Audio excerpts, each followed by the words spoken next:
Hello everyone and welcome to Nissan's second attempt at the electric vehicle, which is this new Ariya, a crossover SUV that is vastly superior than the outgoing Leaf. So in today's video, we're going to be finding out everything in detail about this one and how it fares against its competitors. So the new Ariya is offered in 4 different trims, which is the Engage front wheel drive single motor, then there is the Evolve four-wheel drive, which is called as E-Force, comes with dual motors. Then there is Evolve Plus front-wheel drive, again single motor, and there is the Evolve Plus four-wheel drive, which is called as the E-Force. So the particular variant that I'm reviewing is the Ariya Evolve Plus E-Force. So that comes with dual motors, and also there are 2 different battery packs available. So one is a 63 kilowatt hour and the other one is the 87 kilowatt hour, depending on the motors. So if there is one motor front wheel drive, then there is a 63 kilowatt hour, otherwise it's the 87 kilowatt hour, giving you more range. And because there are 2 motors, so you need extra battery packs. So let me begin with the front. You get this big black swooping grille out here, and in terms of the design, actually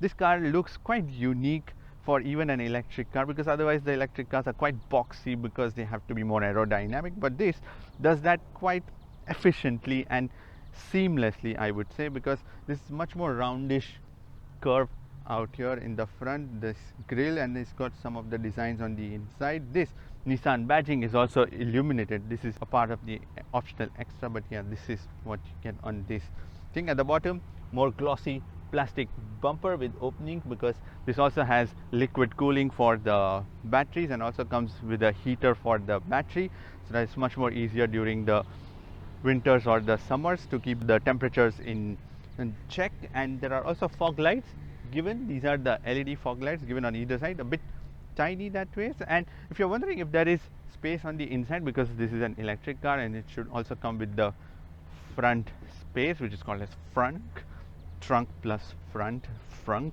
but yeah, there isn't, because the control modules and everything are on the inside, so they cover as much as an engine. So on the inside it's exactly that much covered. And then there are these stylish lights extending into the main grille out here, and the bottom bit is the DRL. It also converts into the turn signals, whereas the top lights are the LED headlight cluster. There are also vents given out here, and these are the functional vents, so that the air channels from here goes in the front and comes out from the back. There's also a camera given for all the safety systems like the adaptive cruise control and also the various safety systems that is given on this Ariya. So on the sides there are these 19-inch alloy rims with this aero cover on it to make it much more efficient in terms of its performance. Thick arches, black glossy ones on the fender, additional skirtings given in the front and also in the back. At the bottom, more glossy black skirtings given too. And in terms of the shape, it's much more roundish, again to make it more aerodynamically efficient, even though this is a crossover, so still got a good amount of ground clearance to it. And there's also a dual tone paint work given on this thing, the top bit being the black and the bottom one being the respective color that you choose. And there are also these glossy black plastic trims given at the bottom of the windows, and on the top there are the satin ones, the gray satin ones given. And when you come to these doors, all the 4 doors are smart keyless entry doors, so you can walk away with the key or walk next to the car and it would automatically open or close it for you. There's also the E-Force badging on the door sills, but not illuminated, but just the normal ones. When you come to these side mirrors, these are the glossy black side mirrors. They are power foldable, they are power adjustable, they also have the blind spot warning inside them, also one of the cameras from the 360-degree camera system, and a turning light given on it too. And in the back, much more roundish that way, there is just one big shoulder line, continues from the top and goes till the back. And as I mentioned on this one, because this is a dual motor, so there is an 87 kilowatt hour battery pack that sits at the bottom of it, and the charging port is given on the other side. So let's discuss a bit of charging, because this has the CCS charging, which is a combination of AC and DC. You can use the AC charger also and DC charger. So the AC charger is a 7.2 kilowatt already given with this car, a portable one, or outside if you want to charge it with the type 1, type 2 charger. So depending on the various ports that are available, so it can charge up to 130 kilowatt capacity. So in terms of the charging times, so let's say if you are charging it at 7.2 kilowatt charger, then the charging speed is about 14 hours. Basically, if you go from 0% to 100%, although you shouldn't go below 20% because that just degrades the battery a lot. So, and you should usually charge it up to 80% only. So from 20% to 80%, more like 12 hours. And if you find a 22 kilowatt charger, then the charging times could vary between 8 hours. And if you find a 50 kilowatt charger, then the charging times are around 1.5 to 2 hours. And if you find the 130 kilowatt charger, which is the fast charger, then you can charge this thing from 20% to 80% in 35 minutes. So that's a quick juice that you can put inside this one. And in terms of the range, it again varies a lot depending on the climate, the temperature, then the conditions, and even the charging times can vary too, which is why the rough ballpark figure will be around 300 miles to 350 miles, which roughly, if you convert it, then it comes out to about 450 kilometers. And you can even push it even further with your driving abilities. If you are gentle with your right foot, then you can easily get around 500 kilometers. But yes, between 400 to 450, which is for a dual motor, this is what the realistic range that you can expect from this Ariya. So it's quite a high riding rear end. If you notice, the glass is quite tiny that way, and the body itself is quite elongated. But let me begin first with the tail lights. So you get full set of LED tail lights, and there is also this bar which is illuminated. The Nissan badging is inside of that. Even the turn signals, reversing lights, everything is completely LED. The Ariya badging here, and the Platinum Plus E-Force badging given on the other side. At the bottom, glossy bumper, completely much more sportier in its design. It extended onto the side also, and since this is an electric vehicle, so there are no exhaust tips. There are reflector strips given on either side. There is also this pretty fancy spoiler, meant to look much more sportier because it's got two cutouts inside of it, and there's also a brake light given on this thing. There's also rear wiper given too, and sort of small extension onto the boot, a bit of thickness, that's about it. But again, a very roundish design in the back too. Now when it comes to the visibility, it's actually quite restricted, if I am honest, because the window is quite tiny and quite raised up, the whole rear end, if you see. And the solution to that is there is a camera mounted which is right inside here. So you get a rear view monitor with this one. So if there are passengers in the rear seats, then still there is no problem because you can flick it, the rear view glass, and get the digital feed from that one through this camera. So you can adjust everything from rotation, angle, brightness, and lots of other settings from that rear view glass. Now in order to open the trunk door, you can swipe your legs because there's one convenience feature given on this thing, or there's a button provided. You press that and open this trunk door, which is a motorized trunk door. There are scuff plates given in the back to protect your bumper in here. There is also a boot separator which is hanging through these strings. You can easily remove that, and there is space at the bottom on the boot floor where it can fit, but it still consumes a little bit of space. And the floor itself is flat but quite rectangular and narrow in that sense. So when the rear seats are folded up, you can put 22.8 cubic feet of luggage in the back. And because this is a dual motor, so there is a motor in the back which consumes a little bit of boot space too. So yeah, that's why there is a bit of restrictions in terms of that. There are boot lights given in the back on either side. There are also tying hooks given at the bottom, and again at the bottom also there is quite a lot of things given. So there is no spare wheel, but instead you have the tire repair kit, so you can fill that tire temporarily and then go to the nearest shop where you can replace your tires. And there is also a subwoofer given on the inside, so you get 10 speaker Bose music system. The rear seats are foldable in a ratio of 60:40. In order to do that, you can do that from here, pull the lever and fold down the seats. When the rear seats are folded down. You can put 59.7 cubic feet of luggage in the back. Again, it's quite raised up, but the seats and the boot floor match very evenly, so there is not much of difficulty in terms of putting your luggage in and out from this. Also, there is no step here, so putting the luggage in and out is going to be fairly easy inside this one. And also in the inside of this boot floor sits your 7.2 kilowatt portable charger provided with this Ariya, and there is a dedicated slot for that too. And once you're done utilizing the boot space, press this button and close the motorized trunk door, or even swipe your leg. So the interior is a different experience than most of the Nissan vehicles that you are used to, because it's a completely redesigned and a fresh interior layout. So let me begin with the material quality. There is plastic on the top of the dashboard. On the door cards it's soft touch material, and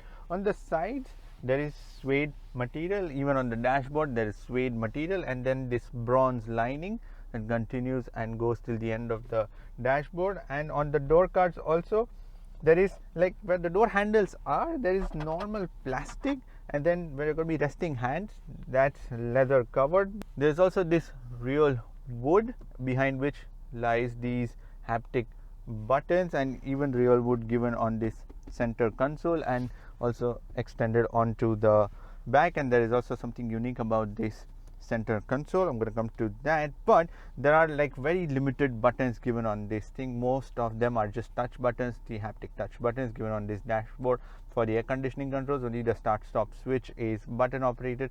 This volume knob is again physical one, then the gear shifter is a slidable one, and then there are more buttons given on this wood piece also, which are the touch haptic ones. The haptic buttons can be a bit of a hit and a miss because the sensitivity is a bit erratic sometimes. I've not been able to figure out the pressure on them, because you either touch them or you press them, or when you touch them it works, and then sometimes you have to force your fingers onto them so that it performs that action. So yeah, that can be a bit of a tricky thing. And there are also ambient lights given in the door cards and also in this center console underneath that. And if you notice, there is no tunnel that joins with this dashboard itself, but it's a floating one, so gives you much more space out here. Even on the passenger side there is the ambient lights. There are mood lights given in the dashboard also, and the lights given on these door cards and this center console out here at the bottom, those are inspired from the Japanese lantern. Yeah, those are like ones from there. So, and you can't change colors from them, but you can adjust the lights, like switch them off or completely, or reduce the brightness of that. So you go into the driver's display, in there into the settings, and then there is an option called as the vehicle settings. Then there is the lighting, and in there you will find the accent lighting and the ambient lighting. So two types of lighting that you can adjust. So yeah, that's from inside this and not from the infotainment screen. There are also a couple of cool things that are given on this thing. So the center console, there are buttons given on this side, on the driver side, and it moves around. Yeah, that thing, yeah, you can fiddle around every single day with that. But the thing is that it can become a bit wobbly, because there is a lot of mechanism given on the inside, and as a result of that, something has to be compromised. But nonetheless, pretty sturdy that way in terms of the quality of it. And there is also a glove box and another storage given on in the center underneath the air conditioning controls. To open that, there is a button given on this center console. You press that, touch buttons, and it opens that storage. So the basic idea is you can obviously use it to store something, and Nissan says that you can even put your laptop while working or your iPad while the car is charging. Interesting idea. So you can put your iPads inside this. It's the size of an iPad, and I've actually tried it.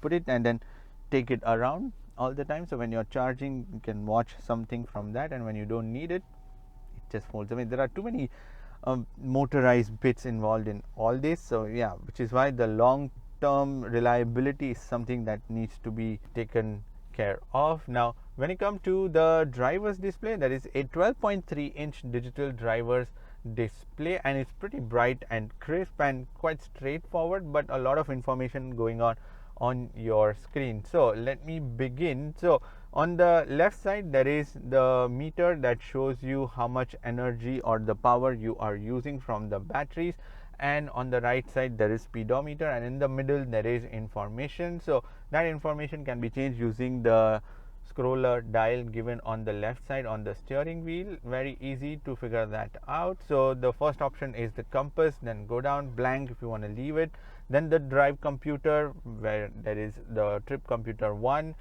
and then the manual average that you're doing, then the consumption, then the trip computer 2, press that same dial, then since the charge how much you are doing, then the tire pressure, then the all-wheel drive torque, how much power distribution and torque distribution, then the charge times. Interesting, in this it shows you how much charging time it will take based on the capacity of chargers, which is 1.4 kilowatt, 7.2, 50 kilowatt and 130 kilowatt. So based on that it will show you the battery charge times from whatever percentage is left up to 100%. And then we go back, then there's battery capacity. The next option is the navigation, shows you, then there's a full screen option, I'm going to come to that, then again the compass, then the media option, then the safety systems or the lane. When you're into the adaptive cruise control it shows you the lane options and everything, then the speed limit sign, then the detail settings, VDC settings, inside which there is the traction control on and off, then the driver assistance,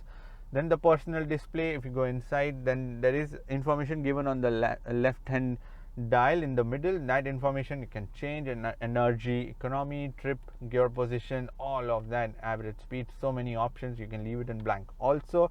Then the heads up display, there is the eco mode setting, tire pressure monitoring, clock, vehicle settings, as I said, light, lock, wipers, driving position, all of the EV settings inside, then the charge time screen, maintenance, customized display, units, and then the factory reset, and we come out and into the main page. So yeah, that's your driver's display that you can change everything on it. On top of that there is the charge and the range displayed that too. Now when it comes to the steering wheel, this is a leather covered steering wheel, half perforated on the sides, and it's a flat bottom steering wheel, and it's a double spoked steering wheel, so not the usual 3-spoke one. And the steering wheel is electronically adjustable. Everything is quite convenient in terms of its operations, and then there are buttons given on either side, but no paddle shifters because there is the regenerative braking option. But unlike the other EVs, this one does not have any option like that to control the level of generation, but there is a button called as the E-step button. I'm going to come to that,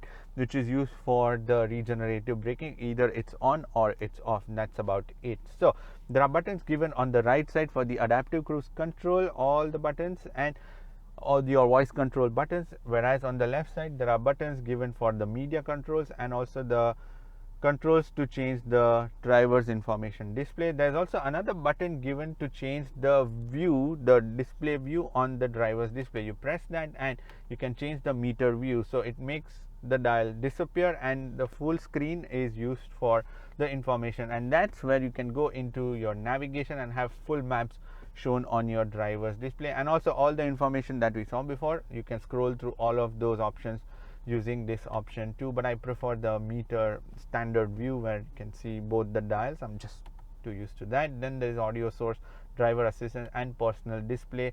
The personal display is same, where the information that you see on the left hand dial that you can change. So that is your steering wheel, and the steering wheel is also the heated steering wheel, and the option is inside this infotainment screen, and press that and that is on top.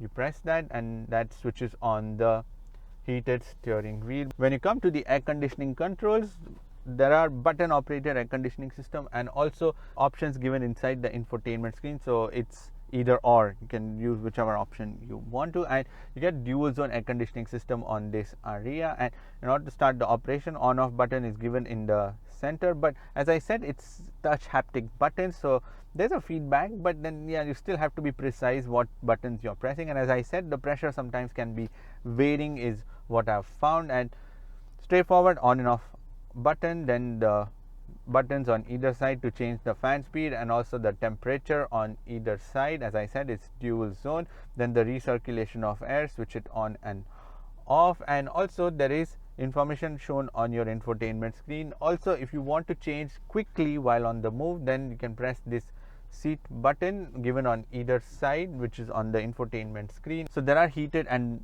cooled seats given on this Nissan Ariya in the front for the driver and the passenger, whereas for the rear passengers it's just the heated seats. So press that button, you can change the temperature and also switch on the heater or the cooling functions from here. So that option is on the move if you want to, because then there'll be too many touch buttons on this wooden surface. And you can even go from inside the infotainment screen into the air conditioning controls and change all the options, same ones from this infotainment screen, to also change the rear settings where you can switch on the heated seats from here too. So that is your air conditioning controls. That way is quite straightforward, but touch buttons given, so you have to take a little while to understand where all these buttons are. Now when it comes to this infotainment screen, this is a 12.3 inch infotainment screen on this Ariya, and at first it may feel a bit grainy, but the reason being is that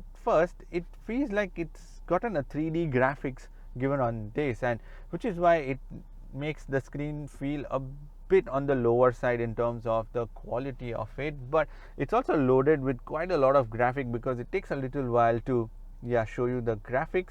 And as I scroll around, you can see it's just that it's making the screen slightly slower in that sense, but otherwise there's quite a lot of graphics and also the 3D effect. So there's shadow of all these icons falling on each other, which is why the screen may feel that ways. And there are widgets given on your main screen. You can even adjust, long press and adjust all these options given on your main widgets that you scroll around. So the first is the media option on the left side for the AM FM, then the phone option, then the navigation option, scroll, then we have the charge point options where you can easily find the nearest charger for this car, connections, all apps, weather and everything, then Nissan Connect services. So you can download the app and you can control the various things on this car, like unlocking, locking the car, charging times, stopping the charge, and all of it from inside Alexa. Then there is the driving range where you can plan your trip on this thing with the inbuilt navigation system, then the energy usage and the guest profile. And as I said, you can add more things. Then there are more options given on the left side. First is your home button, then the inbuilt navigation system given on this thing, which is decently snappy, but again there is a lot of graphics, which is why it slows it down quite a bit that ways. And then point of interest and everything from inside this, then the entertainment option from where you will find the source. So in terms of the connectivity, you can connect to this infotainment screen using the Bluetooth, USB, and there is wired Android Auto but wireless Apple CarPlay. Then the phone option we go into, when your phone is connected, you can see the dial pad, then the contacts and everything on this, and the climate system that you can control using the screen. And then there is also on top the notification option, and you can even slide down and control the music system, all the bass and the treble and everything. So you get 10 speaker Bose music system on this Nissan Ariya, and that's about it. So that's your infotainment screen and how you operate that thing. Now when you come to the charging, so there are two USB ports, one type C and one normal, along with a 12-volt power socket given in the front, but they are given at the bottom underneath this center console, so you really have to slide it back and then get to look at it. There is also a slot so you can put your phones while they are charging. There's also a wireless charger given in this center armrest underneath that, so you can either slide your phone inside, but still you have to open and see if it's charging or not. So you can put your phone and close this one. And even for the rear passengers, there are two more USB ports, which is one type C and one normal. Now on this Nissan Ariya, there is extendable sun visors because these doors are quite long, so going to be quite helpful when the sun is falling like hard inside the cabin to block out the rays from the side. And as I said, there's this rear view monitor. There is also a panoramic sunroof given on this Ariya. It opens quite big, and yeah, quite satisfied with that, because most of the times the panoramic sunroofs don't really open that big, but more like normal sunroof only would open, and then it's all about glass. But yeah, on this it opens quite big that ways. And then let me close it because it's still quite hot today, 28 degrees, and there's an SOS feature also given on this one. There are also carpets given with the Ariya badging on it, and I really love this space here because it's so open that ways, and yeah, makes the car look quite big in that sense. When it comes to the storage on this thing, so in the door cards you can easily put 1.5 liter water bottle, some more storage on the side, but the bottom side of the door cards is all made out of plastic. There's also this motorized storage which you can open and store quite a lot of things on the inside. There is this glove box which is slightly smaller. What I found, even on the passenger side, there is 1.5 liter worth of bottle capacity, and there is also this slidable cover for the 2 cup holders, which are the flexible cup holders. Inside this center storage you can only put this wireless charger, because this is a motorized thing, so it consumes all of the space.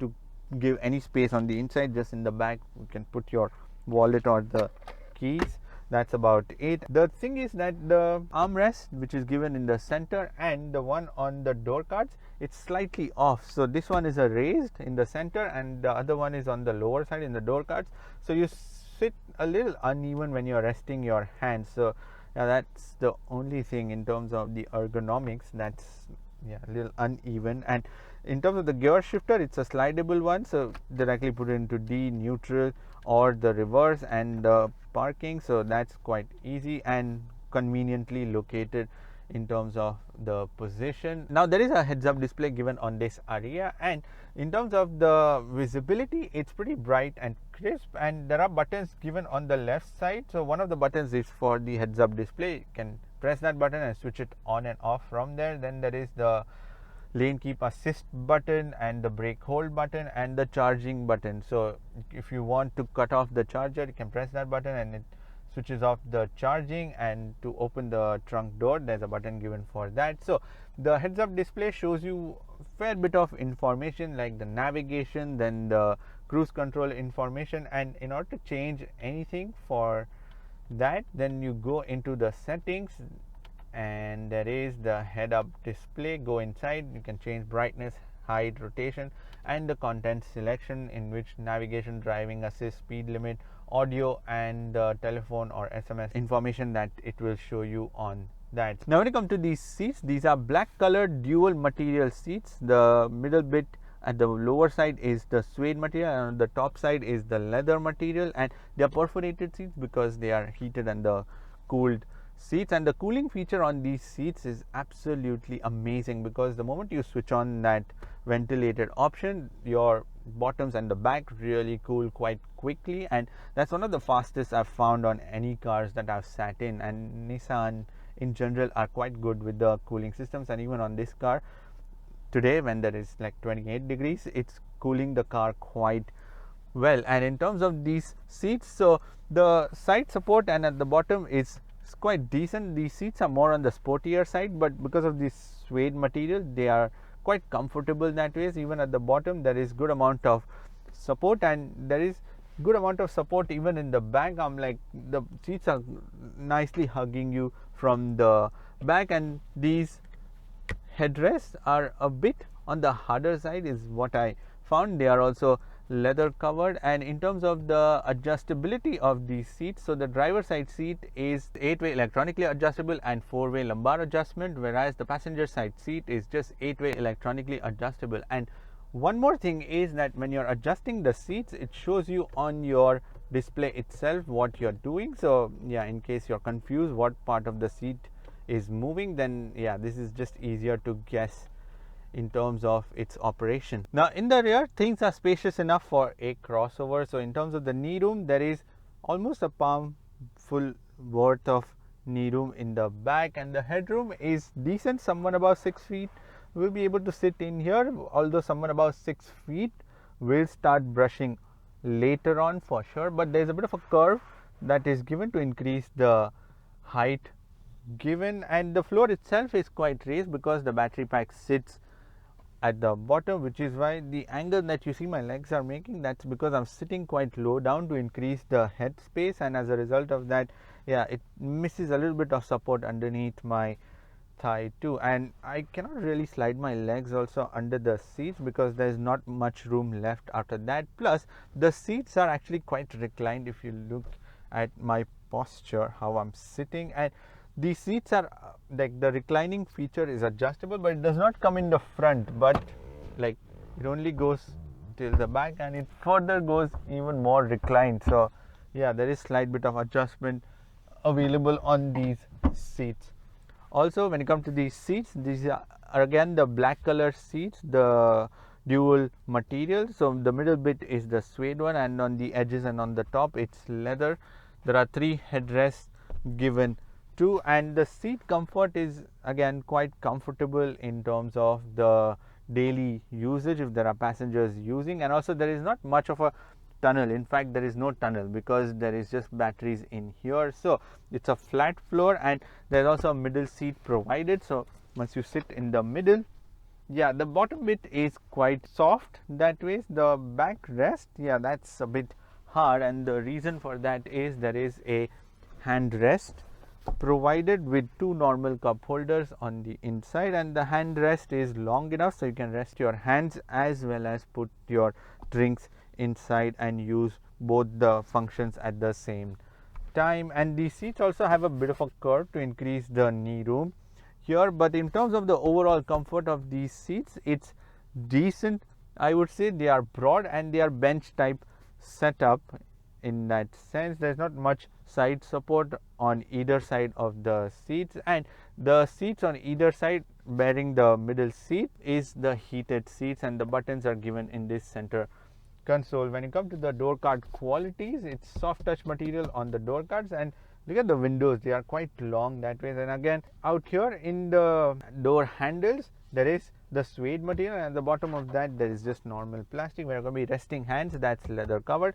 And then there are grills given, the same ones which had the ambient lights inside them, but yeah, these grills are not the illuminated but just the normal grills provided for maintaining the design overall. And even at the bottom there is normal plastic. You can put 1 liter worth of bottle in the door cards, that's about it. There are also pocket storage in both the driver and the passenger seat, and because this center console is slidable, so if the center console is completely in the back, then there is not much space in the middle for the passengers to move around their legs, because the center console almost touches this seat. But otherwise, when it's in the forward position, then there is quite a lot of space here, and there are 2 air conditioning vents given in the back too, and as I said, 2 USB ports, which is 1 normal and 1 type C given too. But the overall space arrangement, it is spacious. I will say that one of the spacious in its segment, especially for an EV. So the journeys aren't going to be that uncomfortable on the inside of this Nissan Ariya. So this Nissan Ariya Evolve Plus e-Force comes with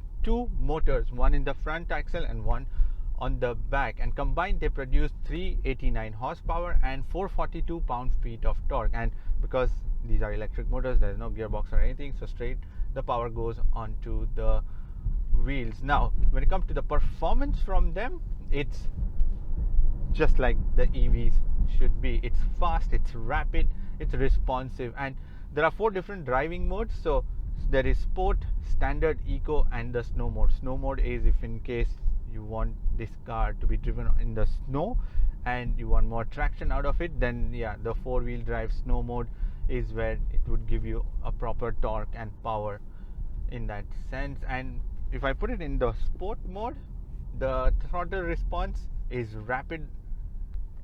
I'm just waiting for an opportunity.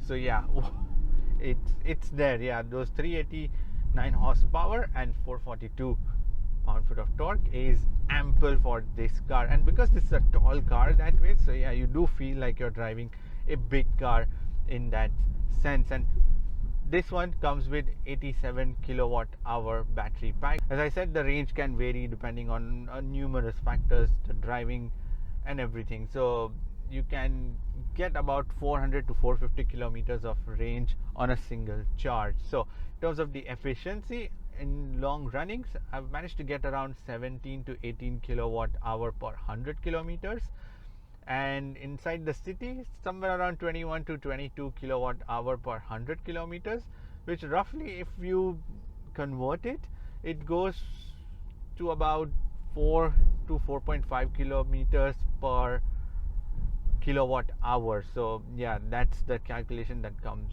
out, and for longer runs it's even like 6. So then the range is around 500. So yes, you can go higher on that too. So yeah, in terms of the performance, yeah, it's just like the EVs how it should be, and it's quite fast and rapid when you want some sort of excitement and thrill from it.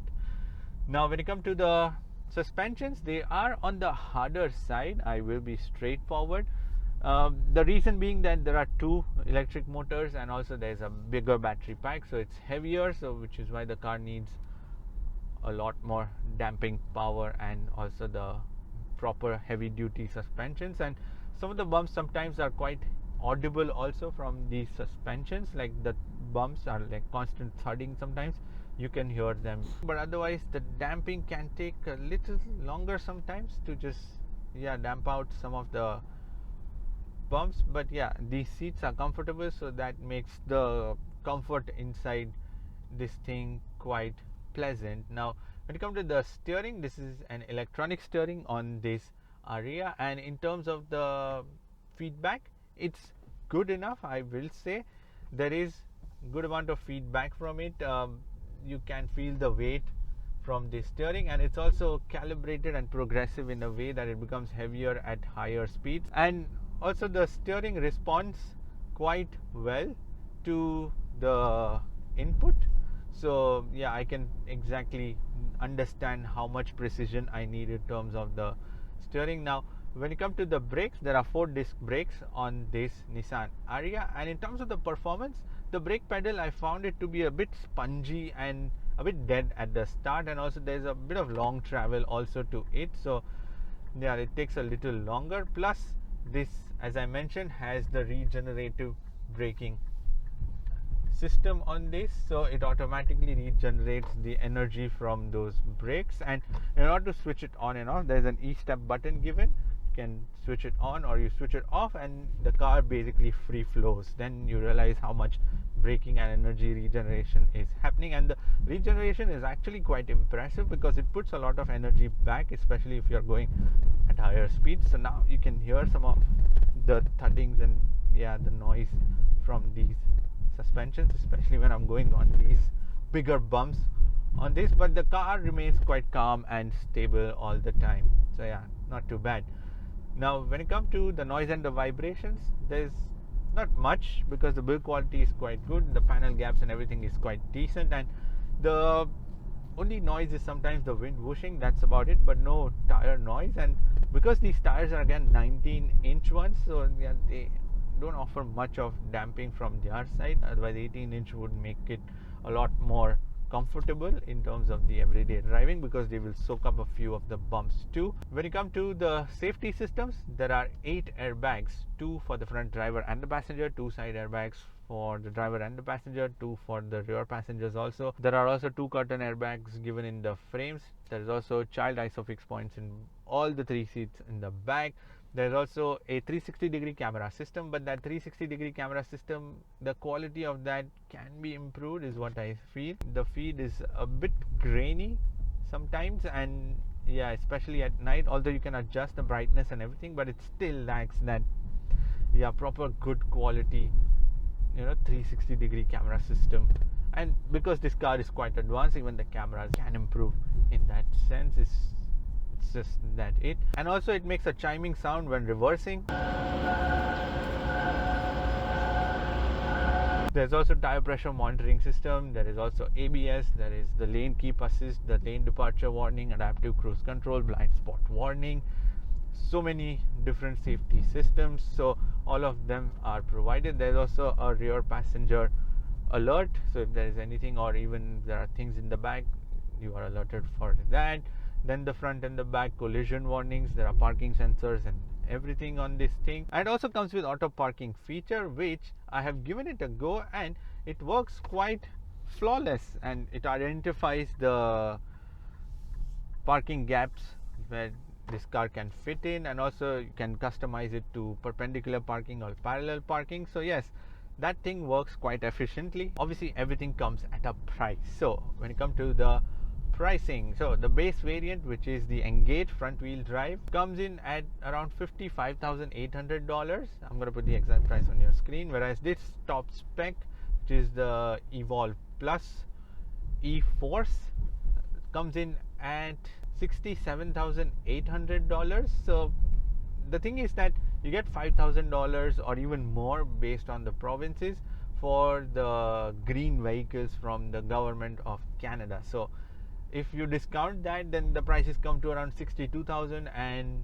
$50,000 for the base variant, which is not too bad for an EV. And the thing is, you also get the warranty for the battery pack and everything, so you are quite safe on that side. For that, this car, yes, is a good option because of the fact that the interior actually feels quite premium in many ways, and it's also decent. The quality of it is actually decent and not just slapped on with some normal materials or anything. So Nissan has worked on getting you some good quality materials on the inside. The exterior is subjective. I like the front looks. The rear, yes, it's kind of good. I wouldn't say it's bad. It's good looking car from the back too, but it's a little generic in that sense. But overall, the space on the inside of the car is what matters. Like, it's ample. Like, for a crossover, this is very spacious with some of these, center tunnel removed. Obviously with this electronic bits added, it gives you more space and more flexibility in terms of the arrangement. The range, again, as I said, is all dependent on your driving, so that again can vary from person to person how you drive. It's not a bad EV, especially with all the grants. It's definitely worth checking it out if you're looking for an EV. Anyways, that is pretty much it for this video. Give this video a thumbs up, and thank you for watching this video. And if you want to subscribe to my channel, then you can click here, and if you want to watch more videos, then click here. I shall see you in the next video. Bye bye, take care, and drive safe. Right, time to find the charging point.